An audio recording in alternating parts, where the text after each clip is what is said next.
Hi friends, எல்லாருக்கும் வணக்கம். என் close friend ஒருத்தன் தான். அவன் பேர் ஸ்ரீதர். நானும் அவனும் ஸ்கூல்லேருந்து காலேஜ் வரைக்கும் ஒன்றா தான் படித்தோம். ஸ்ரீதர் வீட்டில் பார்த்தீங்கன்னா, ஸ்ரீதர், அவங்க அம்மா, அவங்க தங்கச்சி, அவங்க அப்பா இறந்து ஒரு 8 வருஷம் இருக்கும்.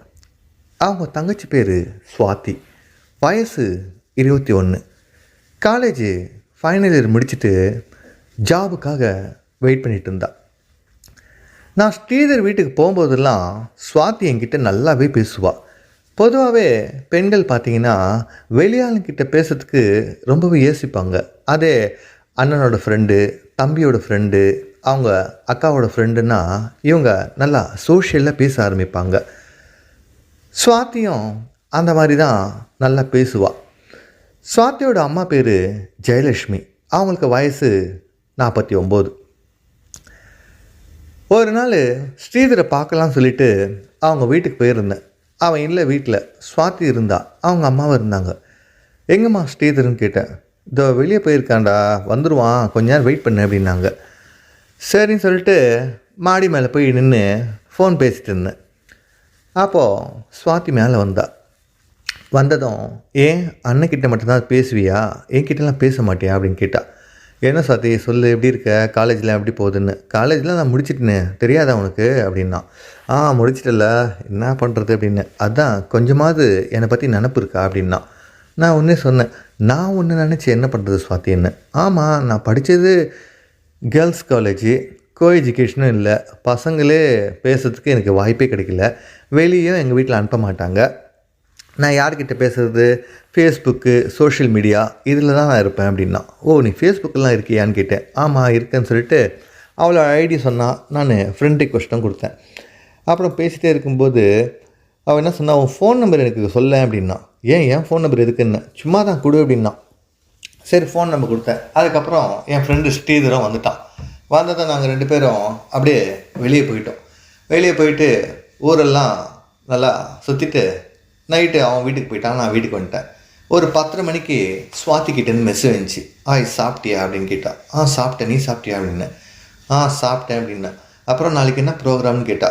நாளைக்கு என்ன ப்ரோக்ராம்னா புரியல அப்படின்னேன். இல்லை, எனக்கு எங்கேயாச்சும் வெளியே போன போல் இருக்குது, நான் எங்கள் அம்மாக்கில் என் ஃப்ரெண்டு வீட்டுக்கு போயிட்டு வரேன்னு சொல்லிட்டு வரேன், நம்ம எங்கேயாச்சும் போகலாமான்னு கேட்டா. ஏன் உங்கள் அண்ணனை கூட்டிகிட்டு போகிறதுன்னு.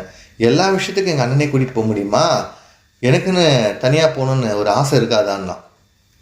சரி என்ன பண்ணோம் அப்படின்னு, நம்ம வீட்டுக்கிட்ட அந்த ஒரு ஃபேன்சி ஸ்டோர் இருக்குல்ல, அங்கே வந்து வெயிட் பண்ண நான் வரேன்னா. நான் ஒன்று யோசித்தேன், ஸ்ரீதர்களை சொல்லிட்டு போகலாமா இல்லை அப்படியே போகலாமா அப்படின்னு சொல்லிட்டு. சரி முதல்ல இவள் என்ன தான் பேசுவா அப்படின்னு சொல்லிட்டு நான் போயிட்டு அந்த ஃபேன்சி ஸ்டோர் கிட்டே போய் வெயிட் பண்ணிகிட்டு இருந்தேன். இவளும் வந்ததும் என் பைக்கில் ஏறி உட்காந்துக்கிட்டு அவளோட ஹோனியில் அவள் ஃபேஸ்லாம் கவர் பண்ணிக்கிட்டா. என்ன ஃபேஸ்லாம் கவர் பண்ணிட்டே அப்படின்னேன். இல்லை யாராச்சும் ரோட்டில் பார்த்துருவாங்களே அப்படின்னா. எங்கே போனோம் அப்படின்னேன். அப்படியே பைக்கு கொஞ்சம் தூரம் போ அப்படின்னா. சரி பைக் எடுத்துக்கிட்டு ஒரு 10 கிலோமீட்டர் வந்துட்டோம். வந்ததும் ஒரு மலை மாதிரி இருந்தது, மலை பிரதேசம் மாதிரி. அங்கே போயிட்டு பைக்கை நிறுத்திட்டு இப்போ எங்கே போகணும் சொல்லு அப்படின்னு. பரவாயில்ல இங்கே இருக்கலாம் அப்படின்னா. ஏன் யாருமே இல்லையே இங்கே அப்படின்னு. அதான் நான் பேச வந்தேன் அப்படின்னா. சரி சொல்லு அப்படின்னு. இல்லை நீ எப்படி சொல்கிறதுன்னு தெரில அப்படின்னா. சொல்லுன்னு. எல்லா பொண்ணுக்குமே அந்தந்த ஏஜில் அதாவது நடந்தால் தானே நல்லாயிருக்கும் அப்படின்னா. ஆமாம் அப்படின்னு. எங்கள் வீட்டில் எனக்கு கல்யாணம் பண்ணுறதுக்கு எப்படியோ ஒரு 4-5 வருஷம் ஆகும்போது இருக்குது. இப்போ தான் எனக்கு வயசு 21 ஆகுது அப்படின்னா. அதுக்கு அப்படின்னு. அதுக்குன்னா இப்போது என்னோடய கிளாஸ்மேட்லாம் பார்த்தீங்கன்னா எல்லாருமே கமிட் ஆகியிருக்காங்க. கமிட் ஆகும்போது அவங்க ஃபோனில் சொல்கிறாங்க, நான் என் பார்ட்னர் கூட இங்கே போயிட்டு வந்தேன், அங்கே போயிட்டு வந்தேன்றான் அப்படின்னு சொல்கிறாங்க. எனக்கு ஆசை இருக்கக்கூடாதா அப்படின்னா. இருக்கலாமே அப்படின்னு. அப்போ என்ன சொன்ன உடனே, இப்போ நீ சிங்கிளாக கமிட்டடா அப்படின்னு கேட்டா. நான் சிங்கிளாக தான் இருக்கேன்னு. அப்போ நம்ம 2 கமிட் ஆகலாமா அப்படின்னு கேட்டா. நான் கொஞ்சம் யோசிச்சுட்டே இருந்தேன். இல்லைன்னு சொல்லு, பரவாயில்ல, நான் வேறு ஏதாச்சும் சோஷியல் மீடியாவில் போய் ஃப்ரெண்டை பார்த்துக்கிறேன் அப்படின்னு கேட்டா. உடனே நான் யோசித்தேன், சரி இவ்வளோ நல்லா தானே இருக்கிறா, ஃப்ரெண்டு அவங்க தங்கச்சி தானே, எப்படி இருந்தாலும் நாளைக்கு ஏதாச்சும் பிரச்சனை ஆனாலும் என் ஃப்ரெண்டு வீட்டு தானே, சமாளிச்சிக்கலாம்னு சொல்லிவிட்டு சரி அப்படின்னு. அப்போது ஐ லவ் யூ சொல்லுன்னு சொன்னான். ஐ லவ் யூன்னு சொன்னேன். அவளும் ஐ லவ் யூன்னு சொன்னான். அதுக்கப்புறம் கொஞ்ச நேரம் பேசிகிட்டே இருக்கும்போது அங்கே ஆடை மேய்ச்சிக்கிட்டு சில பேர் வந்தாங்க. அவங்க வர வரைக்கும் நாங்கள் சைலண்ட்டாகவே இருந்தோம். அவங்க ஆடை மேய்ச்சிட்டு அப்படியே போகும்போது இவ கேட்டா, நம்ம இன்னும் கொஞ்சம் உள்ளே போகலாமா, அந்த குகை மாதிரி இருக்குது அப்படின்னு கேட்டா. ஏன் அப்படின்னு, வா சொல்கிறேன்னு. சரி சொல்லிட்டு அந்த குகைக்குள்ளே போனதும் ஸ்வாதி அப்படியே கட்டி அணைக்க ஆரம்பித்தா. என்ன ஸ்வாதி அப்படின்னு. ஆமாம், இப்போ தான் நம்ம லவ்வர்ஸ் ஆகிட்டோமே, அப்புறம் என்ன அப்படின்னு கேட்டா. எப்போவுமே நம்ம ஒரு விஷயம் தெரியாத வரைக்கும் ஒரு பிரச்சனையும் கிடையாது. ஆனால் அதை தெரிஞ்சுக்கணும்னு முயற்சி பண்ணும்போது ஆசைகளும் தேவைகளும் அதிகமாக தானே இருக்கும். அவளே கட்டி அணைக்கும் போது நான் எப்படி சும்மா இருக்க முடியும். அப்படியே நான் முத்தங்களை கொடுக்க ஆரம்பித்தேன். முத்தங்கள் கொடுக்க ஆரம்பித்ததும் அவள் அப்படியே தரையிலே படுத்துக்க ஆரம்பிச்சிட்டா. அவள் தரையில் படுத்துனதும் என்கிட்ட சொன்னான், இப்போ என்ன, சரி வேலை செய் அப்படின்னா. என்ன இங்கேயே வான்னு. ஆமாம், எனக்கு இதுதான் முதல் டைம் அப்படின்னா.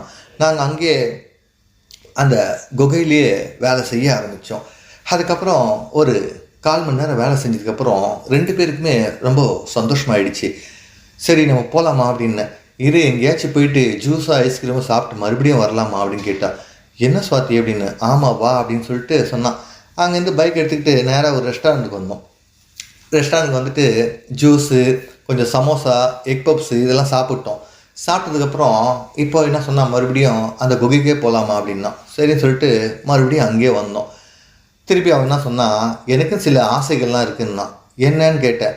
ஆமாம், ஐஸ்கிரீமு, சாக்லேட்டு, தேன் அதெல்லாம் எனக்கு ரொம்ப பிடிக்குமே அப்படின்னா. முதல்ல கடையிலே சொல்லியிருந்தா நான் ஐஸ்கிரீம் வாங்கியிருப்பேன்ல அப்படின்னா சொன்னேன். உடனே அவன் என்ன சொன்னான், கையில் ஒரு கப்பை சேர்த்து காட்டினான். இதை பாரு, நான் அவங்ககிட்ட ஏன் சொன்னோம், நானே அங்கேருந்து எடுத்துன்னு வந்தேன் அப்படின்னா. சரி இப்போ என்ன பண்ணணும்னு. நீ வேலை செய்யும்போது இந்த ஐஸ்கிரீம் சாப்பிட்டுக்கிட்டே வேலை செய்ய எனக்கு ரொம்பவே பிடிக்கும்னா. நானும் அப்போது ஃபஸ்ட் டைம்ன்றதால யோசித்தேன் நான், இதெல்லாம் நல்லா இருக்குமா அப்படின்னு சொல்லிட்டு. ஆனால் எந்த ஒரு விஷயமும் பண்ணும்போது தான் நமக்கு அந்த சந்தோஷன்ற எண்ணமே வரும். ஐஸ்கிரீமு, சாக்லேட்லாம் பெண்களுக்கு ரொம்ப விரும்புறதுக்கு காரணம் என்னென்னா, முதல்ல வேலை செய்யும்போது நார்மலாக வேலை செஞ்சால் அவங்களுக்கு பிடிக்கும். அதுக்கப்புறம் அந்த விஷயம் தெரிஞ்சதுக்கப்புறம் பார்த்திங்கன்னா ஐஸ்கிரீமு, சாக்லேட்டு, இந்த டெய்ரி மில்க்கு இதெல்லாம் அவங்க ரொம்பவே ப்ரிஃபர் பண்ணுவாங்க. நமக்கு என்ன, நமக்கு கரும்பு சாப்பிட காசு கேட்குமா என்ன.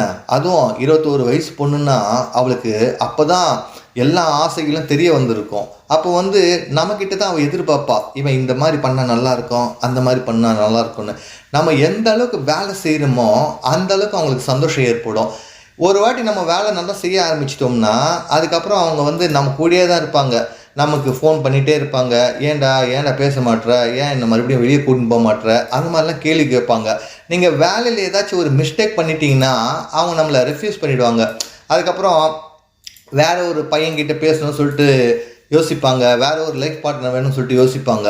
அதனால் நமக்கு கிடைச்ச சந்தர்ப்பத்தை கரெக்டாக நம்ம பயன்படுத்திக்கணும். பொதுவாக பெண்களுக்கு எப்படி இருக்கிற ஆண்களை பிடிக்குன்னா, எல்லா விஷயத்துலையும் சாஃப்டாக பேசணும். அதாவது நமக்கு கோவமே வந்தாலும் கோவம் இல்லாத மாதிரி அப்படியே தன்மையாக பேசுகிற பசங்களை பிடிக்கும். அதுக்கப்புறம் வேலை செய்யும்போது ரொம்ப பொறுமையாக வேலை செய்கிறது தான் பிடிக்கும். ஏன்னா நம்ம அர்ஜென்ட்டாக சீக்கிரம் அப்படின்னு சொல்லிட்டு வேலை செய்யும்போது பார்த்திங்கன்னா அவங்களால அதை ரசிக்க முடியாது. அவங்க ஒரு விஷயமும் ரசிக்க ஆரம்பிப்பாங்க. இவன் இந்த மாதிரி பண்ணுவானா, அடுத்தது என்ன பண்ணுவான் அப்படின்னு சொல்லிட்டு நம்ம எதிர்பார்ப்பை உண்டாக்குனா மட்டும்தான் அவங்க நம்ம கூடயே இருப்பாங்க. அதுக்கப்புறம் பார்த்திங்கன்னா நம்ம வேலை செய்யும்போது அவங்க அழகை பற்றி சொல்லிக்கிட்டே வேலை செய்யணும். நீ ரொம்ப அழகாக இருக்கிறது தெரியுமா, எனக்கு இந்த மாதிரிலாம் அழகை நான் பார்த்ததே கிடையாது, இவனை பார்த்ததே எனக்கு கல்யாணம் பண்ணிக்கணும் ரொம்ப ஆசையாக இருக்குதுன்னு இந்த மாதிரிலாம் நம்ம பேச ஆரம்பித்தோம்னா அது அவங்களுக்கு இன்னும் கொஞ்சம் எனர்ஜியாக இருக்கும். ஏன்னா நம்ம போனோமா வந்தோமா வேலை செஞ்சோமான்னு இருக்கிறத விட இந்த மாதிரி சொல்கிறது தான் அவங்க ரொம்பவே எதிர்பார்ப்பாங்க. ஓகே ஃப்ரெண்ட்ஸ், இந்த வீடியோ உங்களுக்கு ரொம்ப பிடிச்சிருக்குன்னு நினைக்கிறேன். மறக்காமல் சப்ஸ்கிரைப் பண்ணுங்கள், லைக் பண்ணுங்கள், ஷேர் பண்ணுங்கள். உங்களுக்கு எந்த ஆக்டர்ஸ் வேணுமோ நீங்கள் கமெண்ட்டில் மென்ஷன் பண்ணுங்கள். ஓகே ஃப்ரெண்ட்ஸ், டேக் கேர், பாய்.